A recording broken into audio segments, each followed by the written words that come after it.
Shalom, shalom mon frère, j'espère. Shalom, messieurs et dames. C'est bien votre frère, l'humble serviteur de Dieu, l'apôtre Élie Mokemo, qui revient encore pour entretenir avec vous pour un sujet très important. Je dis un sujet très important parce que ce sujet dont on va parler aujourd'hui, c'est le sujet qui tient l'actualité depuis des siècles. Je dis bien depuis des décennies, depuis des siècles, parce que ça a commencé depuis très longtemps, que les gens sont rentrés dans cette erreur, dans cette abomination, dans, dans cette perdition. Et aujourd'hui, par la grâce du Seigneur, nous allons essayer de percer les mystères et de révéler au peuple de Dieu la vérité qui est cachée, la vérité qui nous révèle les Écritures concernant ces sujets. C'est un sujet, je ne dirais pas vaste parce que c'est bien précisé dans les Écritures, mais seulement puisque le diable est malin, il tient les gens pour captifs afin qu'ils restent dans la fausseté.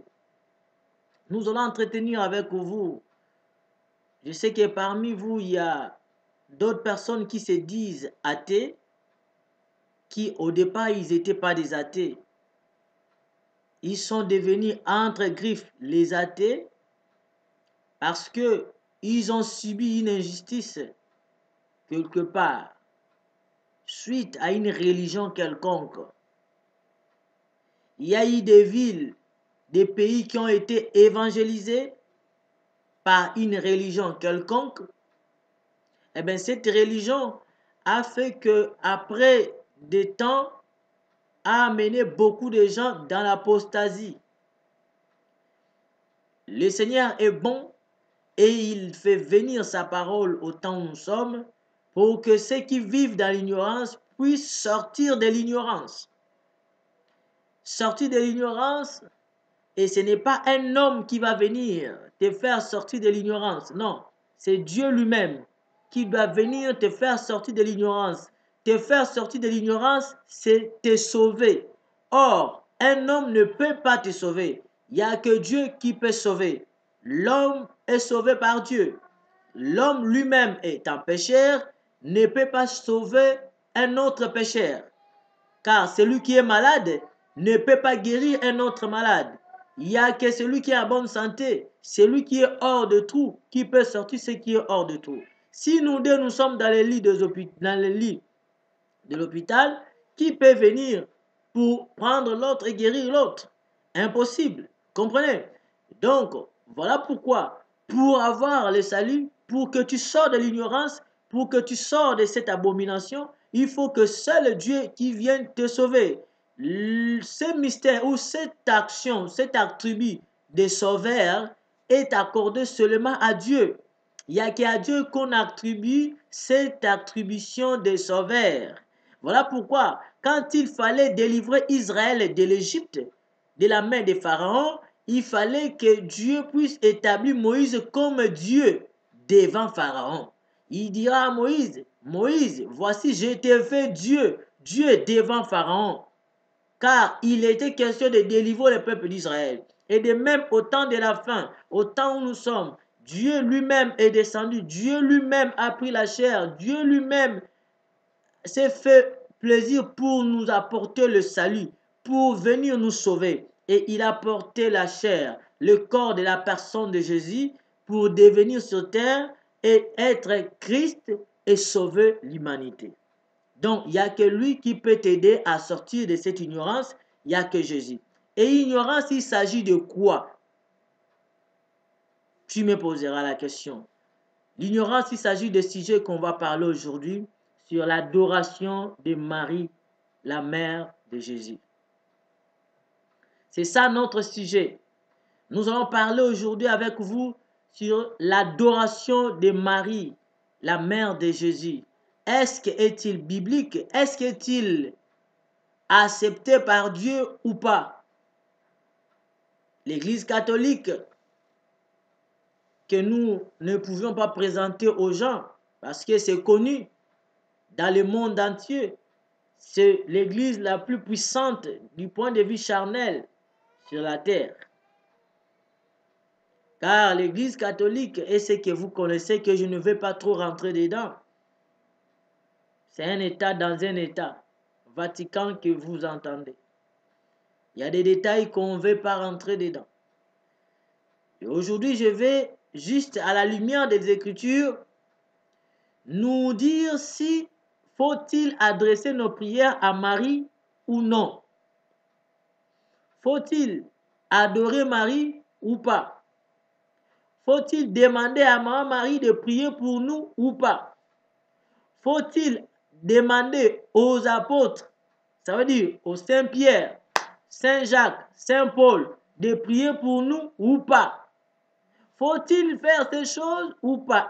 Est-ce que les Écritures les Écritures accordent-ils cela? Voilà la question. Ça fait longtemps que tu es peut-être là-bas. Ça fait longtemps que tu rentres dans ces assemblées où tu adores au nom de Maman Marie, où tu demandes à Maman Marie de prier en ta faveur. Tu dis quoi? C'est une religion que tes parents t'ont laissé avec. Tu es né dedans et tu dis même que tu vas mourir dedans. C'est normal. Tu ne vas même pas mourir dedans. Tu es déjà mort. Tu es déjà mort dedans. Mais aujourd'hui, par la grâce de Dieu, on va t'aider à sortir de cette mort-là pour avoir la vie éternelle en Jésus-Christ. Comment? On va l'expliquer. Je vous invite de prendre vos Bibles parce que la parole de Dieu va parler. Ces grands sujets, si je commence à parler, vous risquerez de dire que je parle de la philosophie. Mais je ne parle pas de la philosophie. Je ne parle pas de la sagesse humaine. Mais je veux que la parole de Dieu parle. Je veux que l'Esprit de Dieu qui donne l'intelligence à tout homme puisse nous instruire en ces moments au nom du Seigneur Jésus-Christ. Je ne passe pas cette émission avec l'esprit de casser les uns ou élever les autres. Je ne passe pas cette émission pour le but de massacrer qui que ce soit. Mais je fais cette émission pour le but des élus de Dieu, de peuples choisis par Dieu. La Bible dit Dieu cherche le peuple à qui il a son nom, le peuple qui porte son nom. Et ce peuple, c'est la brebis du Seigneur. Voilà pourquoi Jésus a dit que je connais mes brebis et mes brebis me connaissent. Et elles entendent ma voix et elles me suivent. À travers le message d'aujourd'hui, quiconque le suivra, quiconque l'écoutera, si elle est la brebis du Seigneur, elle suivra la voix du Maître. Elle suivra le Seigneur Jésus. Bien-aimés dans le Seigneur, la Bible nous dit que les chrétiens de Béret, ces chrétiens, ils avaient des sentiments nobles, plus ceux de la Thessalonique. Les chrétiens de Béret, qu'est-ce qu'ils faisaient? Ils examinaient les Écritures, voir si tout ce qu'on les enseignait était scripturellement dans les Écritures. Et cela les aidait. Ça veut dire que quand tu es au milieu de ces genres de peuples, comme les chrétiens de Béret, à l'époque, eh bien, tu ne peux pas venir dire de n'importe quoi. Parce que tout ce que tu diras, il faut que ça soit soutenu par la parole, dans les Écritures. Et vous voyez, si on a l'Esprit du Seigneur et on a la lettre avec l'Esprit du Seigneur, eh bien, nous avons la vie. Car l'Esprit du Seigneur interprète la lettre que nous avons. Or, la lettre, l'Écriture sans l'Esprit, nous sommes déjà morts. Et aujourd'hui, avec la lettre et l'Esprit du Seigneur, nous allons donner la vie parce que c'est l'Esprit de Dieu qui vivifie. Et regardez, sans plus tarder, vous connaissez l'histoire de Maman Marie. Maman Marie, c'est la Vierge. Elle fut vierge. La Bible dit dans le livre du prophète Ésaïe, prophétiquement parlant, le prophète a prophétisé, a dit, le Seigneur éternel, lui-même vous donnera un signe. Voici la Vierge est enceinte. Elle enfantera un fils et on lui donnera le nom d'Emmanuel. Je vais lire cette écriture. Ça sera notre première écriture de cette émission. Nous allons parler pendant quelques dizaines de minutes. Soyez attentifs. Nous allons prendre Ésaïe chapitre Ésaïe chapitre...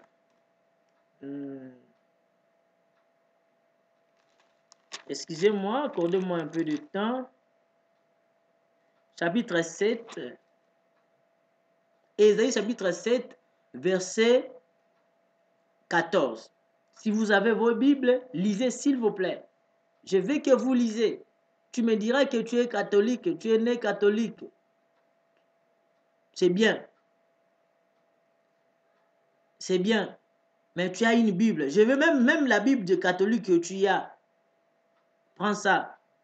Parce que c'est catholique qui élève Marie. Est-ce que leur adoration, leur façon de faire est-il autorisée par la parole? Si c'est oui, à partir de maintenant, je vous autorise. Et même moi-même, je vais commencer à le faire. Mais si c'est non, c'est à vous de voir avec votre Seigneur. Car la vie éternelle, il s'agit de croire à la parole de Dieu, à la personne de Jésus-Christ, celui que Dieu a envoyé. Donc, la foi et la parole pour être né de nouveau. Merci. Il dit dans Ésaïe chapitre 7, verset 14, il est écrit, c'est pourquoi le Seigneur lui-même vous donnera un signe. Voici la jeune fille deviendra enceinte, elle enfantera un fils et elle lui donnera le nom d'Emmanuel. Voilà la prophétie. C'était une prophétie que le prophète Ésaïe avait donnée. Et étant prophète, il parlait des choses qui devaient venir. Et connaissant que les Écritures rendent témoignage du Seigneur Jésus-Christ, d'après Jean chapitre 4, Jean chapitre 5, verset 39, que les Écritures rendent témoignage de Jésus-Christ, cette Écriture parlait de Jésus. Et la Vierge qui dit les Écritures là, il s'agissait de maman Marie. Car Marie était vierge. Elle était fiancée de Joseph. Elles n'habitaient pas ensemble. Est-ce que vous comprenez? Parce qu'il y a certaines personnes qui disaient ou qui disent que Marie était fiancée à Joseph, mais elles habitaient déjà ensemble. Ça veut dire qu'aujourd'hui, tu peux fiancer une femme, tant que tu ne l'as pas encore épousée, tu peux la fiancer et commencer à rester d'abord avec elle, faire tout avec elle parce que c'est déjà ta femme. Non, il ne faut pas contredire.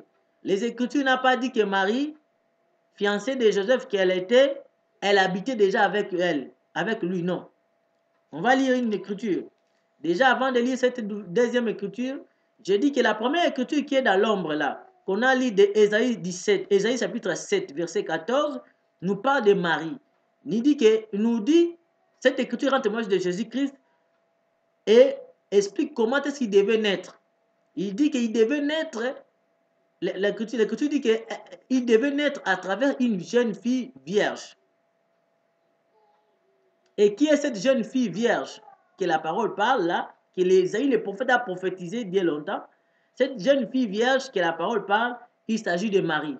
Je vais venir et lire avec vous dans Matthieu, l'évangile selon Matthieu, d'après le livre Bible des catholiques, évangile selon Saint Matthieu. Prenez ça. Il dit dans chapitre 1,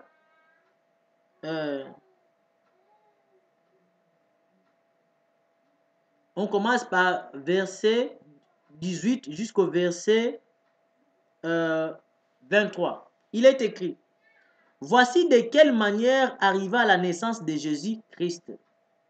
Marie, sa mère, ayant été fiancée à Joseph, se trouva enceinte par la vertu du Saint-Esprit, avant qu'ils eussent habité ensemble. Cette écriture vient déjà corriger là où les gens disent que oh non, Marie était, comment on appelle ça? Marie, qu'est-ce qu'il faisait? Marie habitait avec Joseph déjà dans une même maison et faisait déjà des choses ensemble. Non, Marie était vierge, je le confirme et les Écritures confirment, et n'habitait pas ensemble avec Joseph. Mais elle était fiancée par Joseph. C'est-à-dire elle était déjà reconnue et gardée comme épouse de Joseph. Merci. verset 21, il dit, comme, verset 19, Joseph, son époux, qui était un homme de bien et qui ne voulait pas la diffamer, se proposa de rompre secrètement avec elle. Comme il y pensait, voici un ange du Seigneur lui apparut en songe et dit, Joseph, fils de David, ne crains pas de prendre avec toi Marie, ta femme, car l'enfant qu'elle a conçu vient du Saint-Esprit. Elle enfantera un fils, verset 21, elle enfantera un fils et tu lui donneras le nom de Jésus, c'est lui qui sauvera son peuple de ses péchés.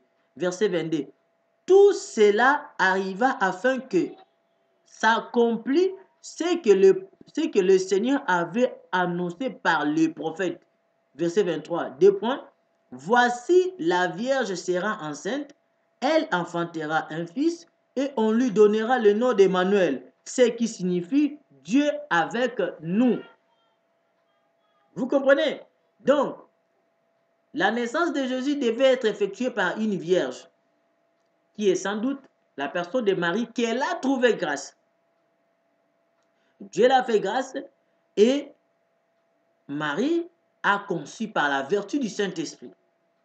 Elle n'a pas eu la relation sexuelle avec Joseph pour recevoir la sémence. Non. Elle a reçu la sémence venant de Dieu par la vertu du Saint-Esprit et c'est alors que ça fait d'elle une mère porteuse. Elle a porté Christ, Jésus, et voilà comment elle va accoucher Jésus. La Bible dit, dès qu'elle était enceinte, depuis là jusqu'à ce qu'elle est allée accoucher, Joseph ne l'a pas touché, ne l'a pas connu. Mais Joseph l'avait pris maintenant pour femme. Parce que fiancée, après la fiancée vient la dot. Ça veut dire qu'elle ne pouvait, elle voulait le diffamer, il voulait rompre avec elle parce qu'il l'avait trouvée enceinte. Mais vu que l'ange l'avait parlé, il dit non, il ne pouvait plus se rompre avec Marie et devait la prendre comme femme. Et c'est comme ça qu'elle l'a pris comme femme. Ça veut dire qu'elle a finalisé ce qui est sur le processus de mariage. L'a pris comme femme. Mais Joseph ne l'a pas touché, comme dit les Écritures, jusqu'à si vous touchez, vous lisez en bas, pardon, vous verrez que Joseph n'avait plus touché Marie, n'avait pas touché Marie, jusqu'à ce que Marie avait accouché. Première chose, nous reconnaîtrons qu'elle était vierge. Maintenant, quand il s'agit maintenant de l'adorer, est-il autorisé? Je dis non. Cela est interdit dans la parole de Dieu, noir sur blanc. Je vais vous donner des passages où le Seigneur interdit ces choses. Soyez attentifs, je vais les donner. Comprenez que quand on dit dans l'église catholique que Marie, tu y as trouvé Marie pleine de grâce, le Seigneur est avec vous, Marie pleine de grâce. Je ne sais pas cette écriture, les gens de l'église catholique l'ont pris où? Je ne parle pas d'un homme, mais je parle d'une religion. Je ne parle pas d'un homme. Je ne m'adresse pas à un homme, mais je parle à une religion qui induit les gens en enfer. Pas d'une personne, non. J'ai dit, la religion qui adore Marie, c'est une religion qui amène les gens en enfer. Je vais donner les passages. Déjà en disant que Marie pleine de grâce, le Seigneur est avec vous, pleine de grâce. La Bible n'a jamais appelé Marie pleine de grâce. C'est les gens qui ont reçu le Saint-Esprit de Dieu. C'est la personne de Jésus-Christ que la Bible parle qu'il était plein de grâce.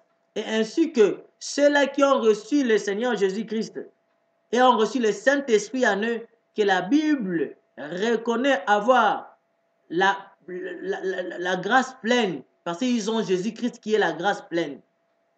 Est-ce que vous comprenez?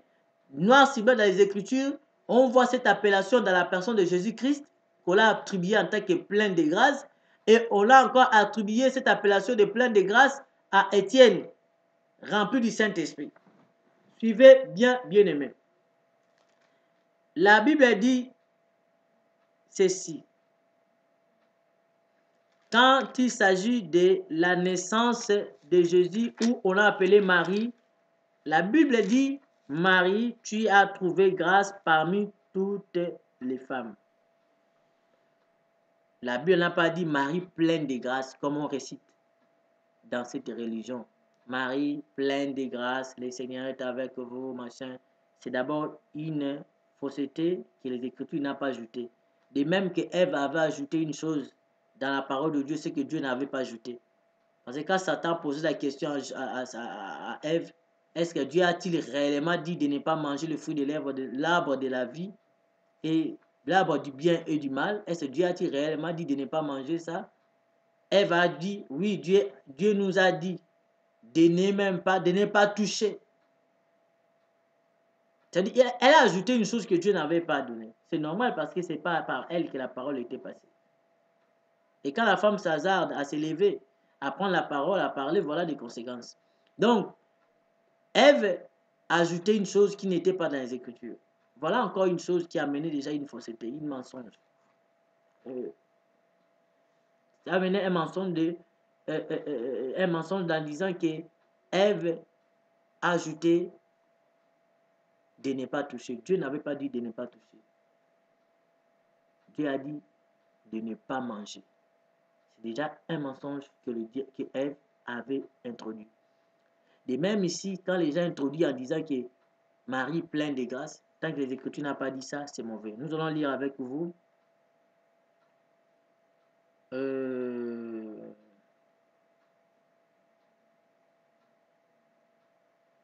Nous allons prendre avec vous Luc chapitre. Un instant, accordez-moi quelques temps. Nous allons prendre Luc chapitre 1 au verset 28. Écoutez ce que dit les Écritures. L'ange entra chez elle, ça veut dire chez Marie. L'ange rentra chez elle et dit, deux points, je te salue, toi à qui une grâce a été faite. Le Seigneur est avec toi. Je te salue, toi à qui le Seigneur, toi à qui une grâce a été faite. Donc Marie a reçu une grâce de la part de Dieu. Marie n'est pas pleine de grâce. Non, non, non, non, non, non. Ici, étant Marie dans son état où elle avait été choisie par Dieu, par la grâce bien sûr, de concevoir le Christ et de l'enfanter, la Bible dit, toi à qui une grâce t'a été accordée. Donc, toi qui dis déjà, Maman Marie pleine de grâce, enlevez déjà ça, c'est le diable qui a ajouté ça. D'autres choses, vous comprenez maintenant, nous allons partir. Regardez, en ce qui concerne l'adoration qu'on fait à Marie, ça n'a pas commencé aujourd'hui. Ça a commencé depuis longtemps, depuis l'époque. Ça a commencé même quand Jésus était encore là. Mais Jésus, le Seigneur, avait cassé ça. Et aujourd'hui encore, on va casser ça parce que les gens continuent à suivre les diables. Vous cherchez des problèmes à Marie. Marie n'a pas demandé aux gens de l'adorer. Nous respectons cette dame, car par elle, le Seigneur a fait grâce. La Bible dit, par elle, Jésus est né. C'est lui qu'on a appelé le Christ. Donc, plein respect qu'on lui donne en tant que mère. Mais de ne pas lui faire Dieu, parce que le Seigneur est contre toute personne qui fait de Marie la déesse, qui fait de Marie une personne qu'on doit adorer, qu'on doit vénérer. C'est anti-parole. Écoutez, c'est anti-parole. Dieu est contre ça. Prenez encore une autre écriture. C'est anti-parole. Luc chapitre 11. Luc chapitre 11, au verset 27 jusqu'au verset 28. Lisez bien et écoutez la lecture que je vais faire pour vous. Luc chapitre 11, verset 27 à 28. Il est écrit, Tandis que Jésus parlait ainsi, une femme éleva la voix du milieu de la foule, lui dit, heureux le sein qui t'a porté, heureuse les mamelles qui t'ont allaité. Et il répondit, ça veut dire, et Jésus répondit, heureux plutôt ceux qui écoutent la parole de Dieu et qui la gardent. Oh là là, écoutez, cette femme, puisque Jésus parlait de merveilles, des choses extraordinaires, des choses graves, des choses de bonnes choses qui apportaient le salut aux gens, des choses inentendues en Israël. Ils n'avaient jamais entendu un homme parler comme Jésus. Et quand ils lui attendaient, ils entendaient toutes ces choses, certaines. Non, c'était d'autres étaient remplis de joie, étonnés, et avaient le cœur vivement touché. D'autres aussi étaient tombés dans l'endurcissement du cœur, dans l'incrédulité. Ok. Mais parmi certains, la Bible dit, voilà cette femme, voilà une adoratrice de Marie qui s'était déjà levée au milieu des gens. Cette dame s'élève, au lieu d'adorer Dieu, au lieu d'élever le Seigneur, elle commence à élever les saints qui avaient porté Jésus et le mamelle que Jésus avait allaité, qui avait allaité Jésus, que Jésus avait pris. Parce que, quel est le saint qui avait porté Jésus? Il s'agit de Marie. Heureux les saints qui t'ont ou qui t'avaient porté. Mais c'était les saints, c'était Marie. C'était Marie. Et quel est ce mamelle? Ok? Quel est ce mamelle qui avait allaité Jésus, que Jésus avait allaité, que Jésus avait tété? C'était le mamelle de Marie, sa mère. Cette femme voulait élever la mère de Jésus. Mais Jésus a dit niet. Il a dit non, non, non, non, non, non. Pas heureux les saints qui m'ont allaité. Ça veut dire pas heureux ma mère, heureuse les mamelles que j'ai tété. Mais non, qui m'ont allaité, non. Mais par contre, heureux ceux-là qui écoutent la parole de Dieu et qui la gardent. Voilà une chose que le Seigneur vient préciser. Oh, j'aime Jésus. Il dit des choses avec précision pour nous éveiller. Il dit, heureux plutôt ceux-là, oh frère, ceux-là qui écoutent la parole de Dieu et qui le mettent en pratique, à d'autres termes, et qui la gardent. Pas la parole de maman Maria, pas la parole de je ne sais pas de qui, mais la parole de Dieu. Quiconque l'écoute et la garde, cette personne est heureuse. Et tu vois, toi, tu ne peux jamais être heureuse dans ta vie, ni heureux, parce que tu t'accroches au mamelon et aux saints qui ont allaité Jésus, qui ont gardé Jésus. Le Seigneur a dit, ce n'est pas ça.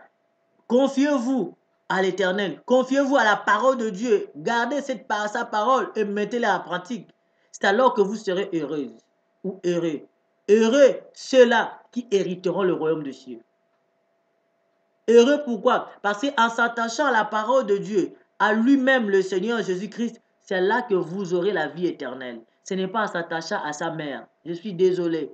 Dieu est contre ça. Premier élément qui interdit de suivre Marie. On ne nous dit même pas de suivre Marie. On ne nous dit même pas d'être ses disciples. On ne nous dit même pas de l'adorer ni qu'il soit notre intermédiaire. C'est anti-parole. Et donc, c'est mauvais. Premier élément, premier témoin.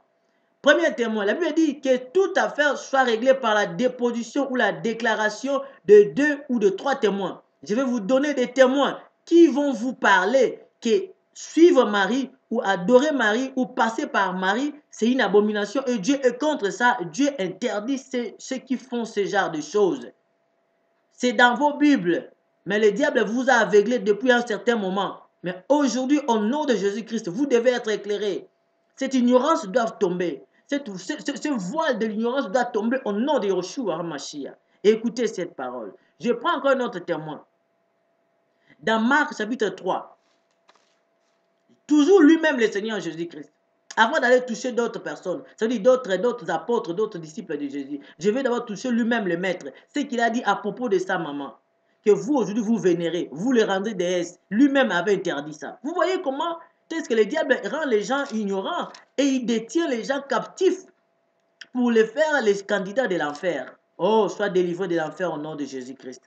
Car l'enfer, c'est l'ignorance que tu vis en ce moment.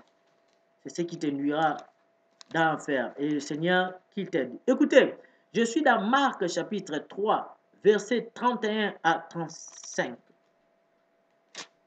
Que dit les Écritures? Nous allons lire. Prenez. Ceux qui ont des Bibles catholiques, c'est bien écrit l'Évangile selon Saint Marc. Chapitre 31, chapitre 3, versets 31 à 35. Nous allons lire. Survinrent sa mère et ses frères, qui se tenant dehors, l'envoyèrent appeler. La foule était assise. La foule était assise autour de lui. Et on lui dit, voici ta mère, on dit à Jésus, voici ta mère et tes frères sont dehors et te demandent. Et il répondit, Jésus répondit, qui est ma mère et qui sont mes frères? Puis, jeta les regards sur ceux qui étaient assis tout autour de lui. Voici, dit-il, voici ma mère et mes frères. Car quiconque fait la volonté de mon Dieu, celui-là est mon frère, ma soeur et ma mère. Car quiconque fait la volonté de mon Père, ça veut dire la volonté de Dieu, celui-là est ma mère et mon frère. Ça veut dire qu'il casse déjà ce système de vouloir vénérer Marie. Il casse déjà ça. Que non, parce que c'est elle qui a enfanté Jésus, c'est elle la mère de Jésus, c'est elle qu'on doit adorer. C'est faux. Le Seigneur interdit ces choses. Or, quiconque fait la volonté de Dieu, c'est celui-là qui sera appelé mère ou père, ou fille, pardon, mère ou frère de Jésus. Mais regardez, qu'est-ce qu'est la volonté de Dieu? La volonté de Dieu, c'est comme nous disait dans Jean chapitre 6, verset 40, que la volonté de Dieu est que quiconque voit et croit au Fils de Dieu, qu'il ait la vie éternelle. Quiconque voit et croit au Fils de Dieu. Or, on voit aujourd'hui Jésus à travers sa parole. D'après, je crois, 2 Corinthiens chapitre 5, verset 16, qui nous dit que nous ne connaissons plus Jésus selon la chair, mais selon l'esprit. Si on l'avait connu autrefois selon la chair, aujourd'hui ce n'est plus le cas. Nous le connaissons selon l'esprit, selon sa parole. Et quiconque raconte la parole de Jésus, c'est la personne de Jésus-Christ que tu racontes. Et si tu crois en lui, tu reçois le salut qui est en son nom. C'est là la vie éternelle. Écoutez, le Seigneur interdit à ceux-là qui vénèrent sa maman. Il dit, ma mère, mes frères, ce sont ceux-là qui font la volonté de mon Dieu. La vérité, pardon, la volonté de Dieu, de mon Père. Il y a une autre doctrine, il y a toujours une autre. Les gens des catholiques, les gens de cette religion disent quoi? Que oh non, Marie n'a pas eu d'autres enfants. Marie, elle a demeuré vierge. Jusqu'à ce qu'elle est montée au ciel. Je suis désolé. L'Écriture ne nous dit nulle part ailleurs que Marie était montée au ciel. Un. Et de deux, l'Écriture nous précise que Marie, après la naissance de Jésus, Marie a encore connu, Joseph a connu sa femme après que Jésus soit né. Oui, Marie était maintenant libre. Joseph ne pouvait pas seulement la toucher pendant que Jésus était encore au sein, car disait les Écritures, et la Bible le précise.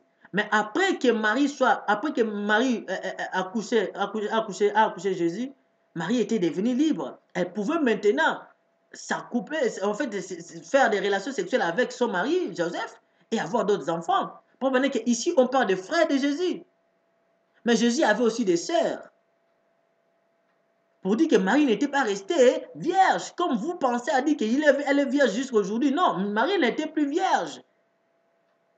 Jésus est né, ok, par une vierge, mais après ça, Marie a connu son parcours parce qu'elle était mariée.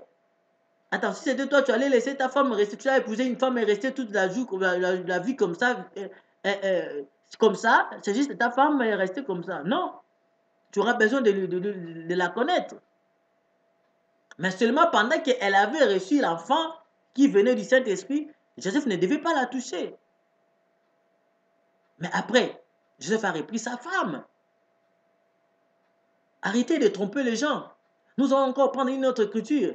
Dans Marc, toujours chapitre 6, maintenant verset 3. Qu'est-ce qu'on nous dit là-bas? 6, 3, il dit quoi? N'est-ce pas les charpentiers, les fils de Marie, les frères de Jacques, de José, de Jude et de Simon? Et ses sœurs ne sont-elles pas ici parmi nous? Et ils étaient pour eux une occasion de chute.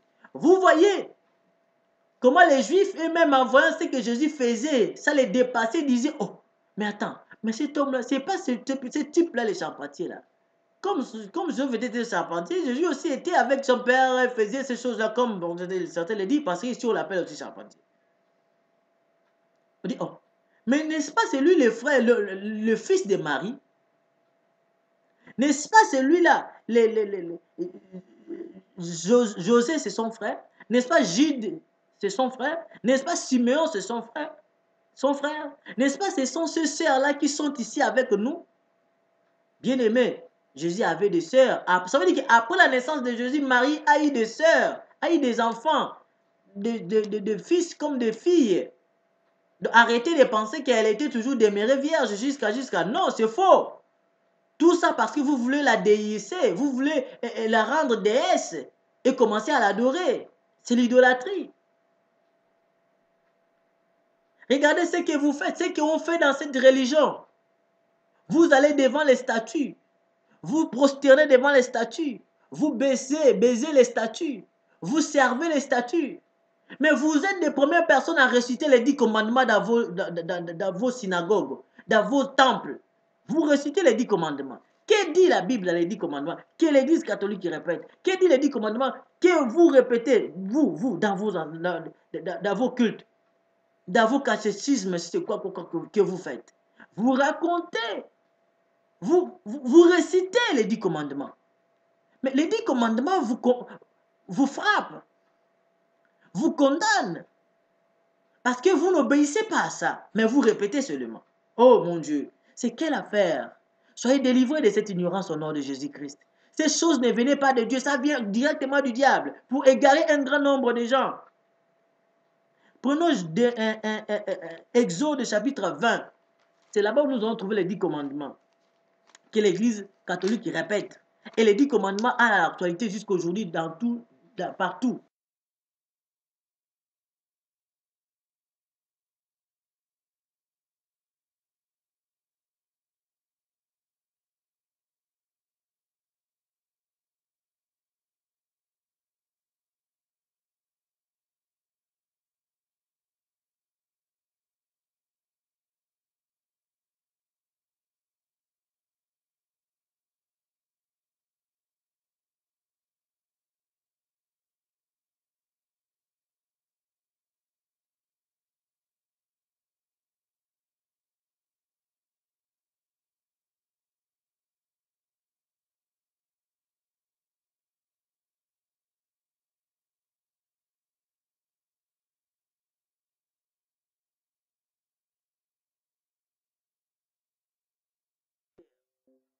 Tu ne te prosterneras point devant elle, et tu ne les serviras point. Car moi, l'Éternel, ton Dieu, je suis un Dieu jaloux, qui punit l'iniquité des pères sur les enfants, jusqu'à la 3e et à la 4e génération de ceux qui me haïssent, et qui fait miséricorde jusqu'à 1000 générations à ceux qui m'aiment, et qui garde mes commandements. Oh, je dis Amen à la parole. Ces 10 commandements, on répète ça dans l'Église catholique. Chez les gens qui venaient à Marie, on répète ça. Mais il dit dans les... D'abord, premier commandement, il dit, Israël, écoutez, tu n'auras point d'autre Dieu devant ma face. Avoir un Dieu devant la face de Dieu, c'est quoi? C'est avoir une considération. Ça veut dire, Dieu, ce n'est pas... Dieu, c'est celui qu'on adore. C'est lui qu'on rend un culte. celui qu'on considère, celui qu'on aime de tout cœur, de toute ton âme. C'est ça Dieu. Maintenant, voilà, Jésus dira ça dans les deux commandements, quand il va expliquer l'histoire des commandements, que le plus grand commandement de tous les commandements, c'est, écoutez, tu aimeras le Seigneur, ton Dieu, de tout ton cœur, de toute ton âme, de tout ton être, de toute ta pensée. Celui que tu aimeras en première et en tout. Et ça veut dire que si toi, tu as une autre personne que tu aimes plus que Dieu et que tu lui mets en première position dans ta vie, dans ton âme, dans ton cœur, dans tout ton être, sache que cette personne devient ton Dieu. Car Dieu, c'est celui qui doit être en première position dans ton cœur, dans ton âme, en tout et pour tout, en toi, en première position, c'est le Seigneur qui doit être là. Mais si c'est une autre personne qui est là, sache que cette personne est devenue ton Dieu et tu es un idolâtre sans se rendre compte. Si tu aimes un homme plus que Dieu, sache que cet homme est devenu ton Dieu et tu commets un péché, c'est une idolâtrie. Si tu aimes une chose plus que Dieu, sache que cette chose est devenue ton Dieu, c'est une idolâtrie. Dieu est contre. Si tu aimes ton travail en première position plus que Dieu, sache que ton travail est devenu ton Dieu. Tu es un idolâtre, tu dois te repentir. Si, tu vois, c'est ça. Aimer Dieu, Dieu, c'est celui qu'on considère de tout cœur, de tout être. C'est celui qu'on adore, qu'on serve. Et il n'y a que lui que tu auras et tu aimeras de tout ton cœur. Tu n'auras pas d'autre Dieu devant lui. Et le Seigneur est contre toute personne qui se servent des statues. Toutes d'autres personnes qui adorent d'autres dieux en dehors de lui. Premier commandement. Deuxième commandement, il dit, tu ne te feras pas des images ou d'images taillées, ni des choses quelconques, ni la représentation de choses quelconques qui se trouvent dans le ciel ou sous la terre, ou en bas de la terre, ou en bas des eaux. Tu ne feras pas d'image de ces choses-là. Tu ne les représenteras pas. Tu ne les serviras pas. Tu ne l'adoreras pas. Car moi, l'Éternel, ton Dieu, je suis un Dieu jaloux qui punit l'iniquité des pères sur des enfants jusqu'à la 4e génération de ceux qui me haïssent. Ça veut dire que Dieu considère toute personne qui adore les statues, qui servent les statues. Dieu, qu'on les considère comme des gens qui les haïssent. Ça veut dire que quand vous faites ça, vous haïssez Dieu. Vous dites à Dieu, Dieu, on te hait.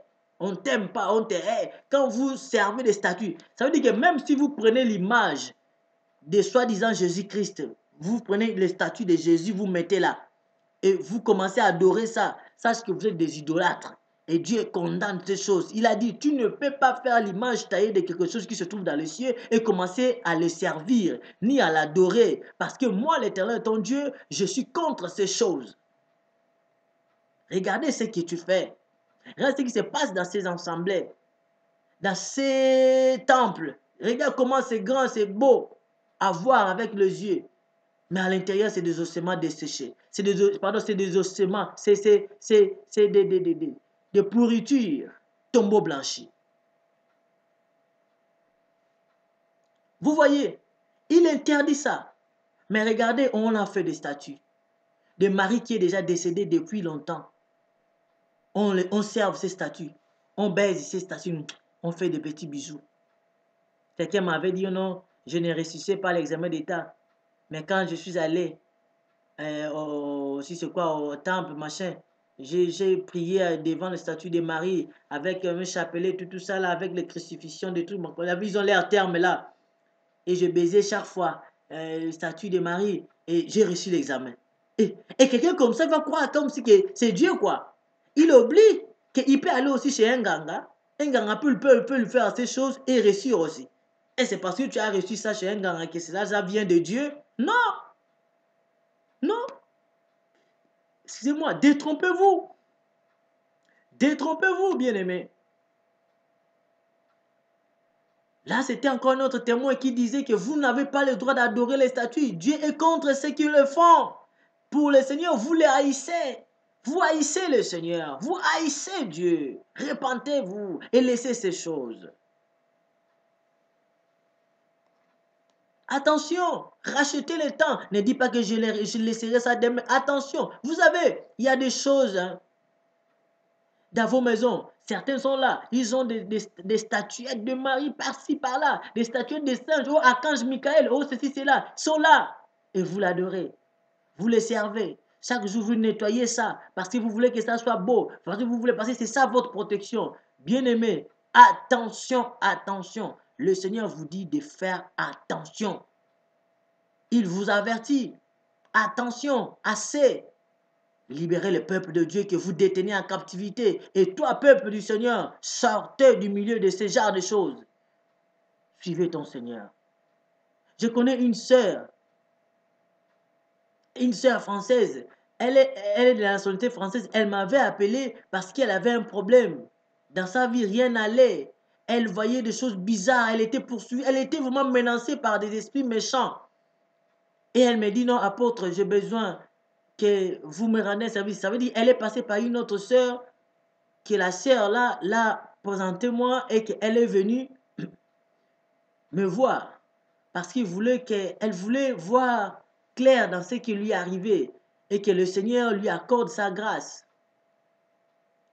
Et pendant que j'étais en train de prier avec ses sœurs, en fait, elle m'avait invité chez elle. Je suis allé chez elle à la maison avec une sœur qui m'avait aussi accompagné. Nous sommes partis.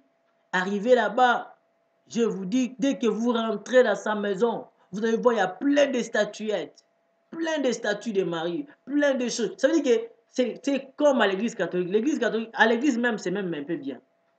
C'était plein de grosses bougies. C'était là, ça s'allumait. Donc, il y a des encens, il y a des trucs, il y a des statues de l'archange Michael, les trucs là. Il y avait ça plein. Dès que je suis rentré comme ça, j'ai dit, Seigneur, voilà. Je suis vraiment dans l'église catholique. Et à l'étant dedans, je commençais à l'exhorter la parole du Seigneur. Oh, j'aime la parole. J'ai commencé à exhorter cette sœur, à lui parler de Jésus, à lui parler de Dieu, à lui parler de celui celui qui a donné sa vie pour elle, à lui parler de celui qui a le pouvoir de sauver. Et celui-là qui avait donné sa vie et il avait repris ça parce qu'il voulait nous sauver.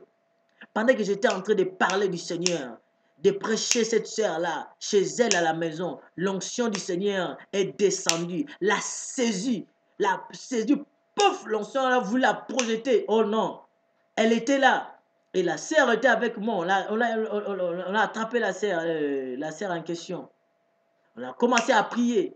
Prier, prier, prier, prier. Et les esprits méchants qui étaient en elle ont commencé à se manifester. Les esprits méchants ont commencé à parler. Entre autres, dans l'esprit qui était en elle, il y avait l'esprit d'un prêtre aussi. Un prêtre qui avait possédé le corps de cette sœur. Et quand j'ai interrogé l'esprit qui était en elle, j'ai dit au nom de Jésus qui est tu, l'esprit qui était dedans a parlé, a donné son nom. Que c'est moi un tel, mais tu es qui? Oh non, je suis son prêtre. Mais comment tu es rentré ici? Voilà comment je suis rentré. Pendant qu'elle était venue me voir à l'église pour que je prie et prie, je fais ceci des sacrements, c'est quoi, ils ont les termes qu'ils utilisent là, que je faisais ça pour elle. Et après, au moment donné, je l'avais embrassée. À l'embrassant, c'est là où je l'ai transmis par la salive, c'est là où j'ai transmis ma salive en elle. Et c'est par ce canal que j'ai pu à la posséder. Et elle a expliqué beaucoup de choses, que je suis avec elle loin.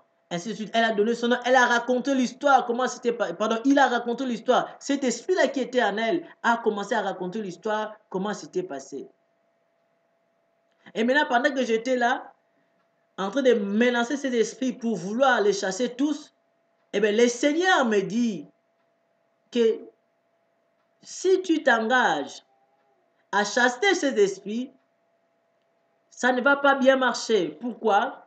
Parce que pour chasser les esprits qui sont dans cette sœur, il faut d'abord que cette sœur commence d'abord à croire à moi, à ma parole, et à enlever, tu vois tout ça là, tous ceux qui sont dans sa maison, ça doit quitter là.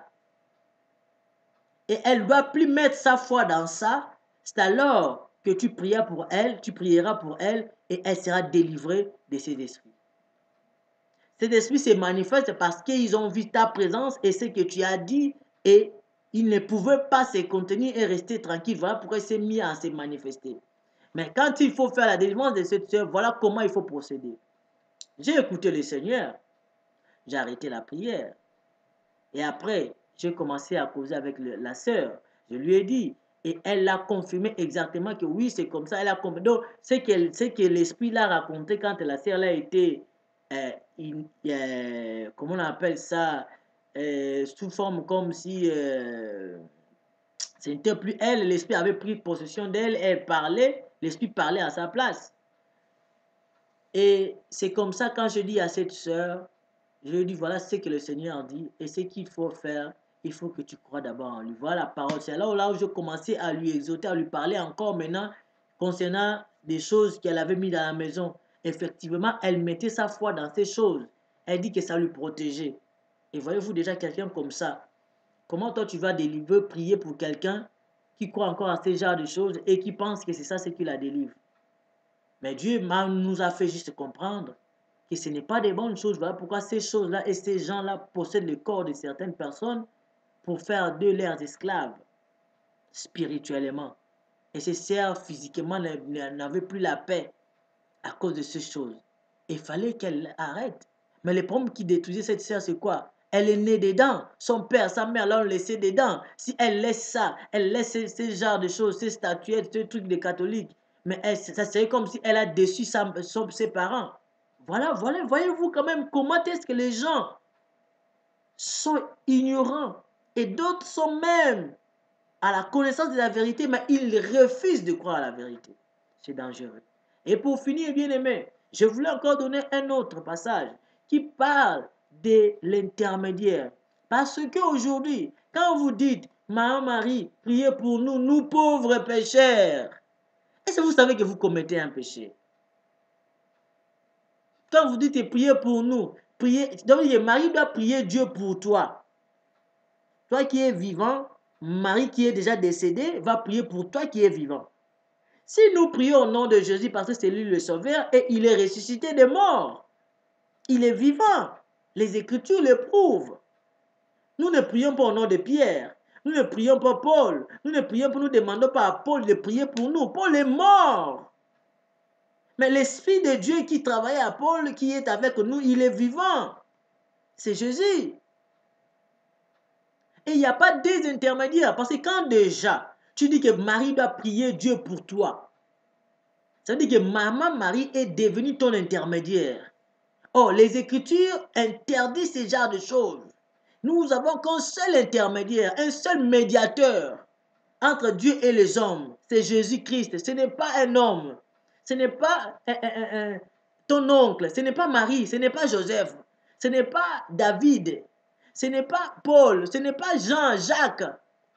Ce n'est pas les saints. Ils ne peuvent pas être là pour prier pour toi. Ils sont morts. Les morts ne peuvent pas se lever pour prier pour toi. Tu fais le culte aux morts sans se rendre compte. Et Dieu est contre ça. Tu prends ces gens-là comme des médiateurs. Notre médiateur est l'unique et le seul. L'intermédiaire, le médiateur, c'est Jésus-Christ. Je vais vous donner une écriture. Parce qu'il faut que la parole de Dieu parle. Tu as la Bible, tu ne lis pas ça. Tu agobes, tu avales tout ce qu'on te donne. Tu gobes ça comme ça, sans vérifier. Sois délivré au nom de Jésus-Christ. Le Seigneur t'aime, frère. Sœur, le Seigneur t'aime.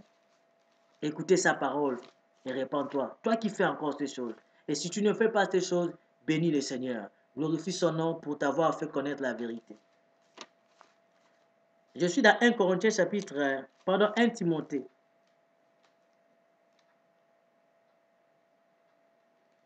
1 Timothée chapitre 2 au verset 5. La Bible dit ceci. Car il y a un seul Dieu et aussi un seul médiateur entre Dieu et les hommes, Jésus-Christ, homme. Frère, quelle preuve que tu veux encore que je te donne? Qu'est-ce que tu demandes encore à l'apôtre de te donner comme preuve? Que tu ne peux pas adorer Marie. Tu ne peux pas aussi adresser ne fût-ce qu'une parole à Marie. C'est une abomination. Le Seigneur est contre ça. 1 Corinthiens, 1 Timothée chapitre 2. verset 5 te dit, or, il n'y a qu'un seul Dieu. Et aussi, il n'y a qu'un seul médiateur. On n'a pas dit deux, on n'a pas dit trois, non, quatre, cinq, non. Un seul médiateur entre Dieu et les hommes. C'est Jésus-Christ, homme. C'est lui qui était mort sur la croix pour nous. C'est lui qui a souffert pour nous, c'est Jésus. Il n'y a que lui qui est notre médiateur, ça veut dire notre intermédiaire. Il n'y a qu'à lui que tu peux dire que Jésus, de prier même pour toi. Il n'y a que Jésus que tu devais adresser tes prières à lui. Il n'y a que lui qui est notre intermédiaire, notre médiateur. Car nul ne peut aller au Père sans pour autant passer par Jésus-Christ, comme lui-même il avait dit. Mais aujourd'hui, vous avez choisi une autre route, un autre chemin. C'est Marie pour atteindre Dieu le Père. Vous ne voyez pas que c'est une abomination? Vous ne voyez pas que c'est un péché?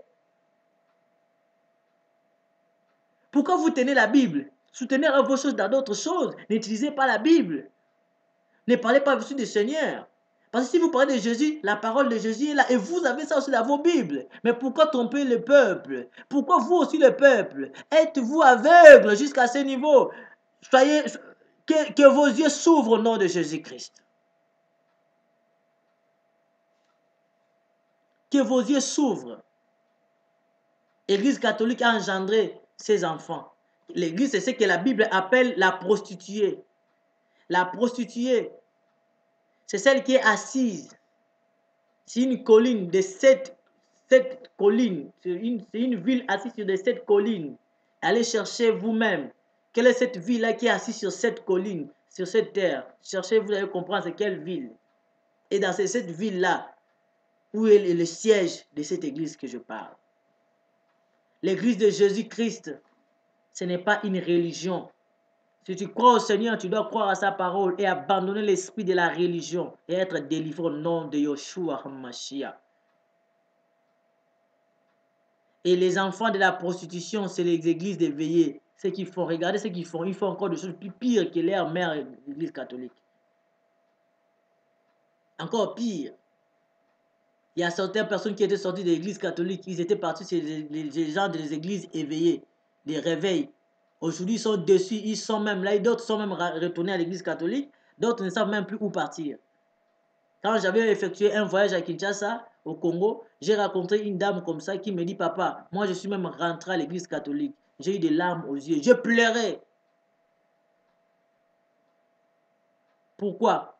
Vu ce qui s'était passé, papa, dans les églises là où je partais, voilà même les pasteurs, voilà les hommes de Dieu, qui c'est qu'ils faisaient. J'ai eu des larmes aux yeux. Pourquoi? La prostituée, ses enfants sont encore plus prostitués qu'elle.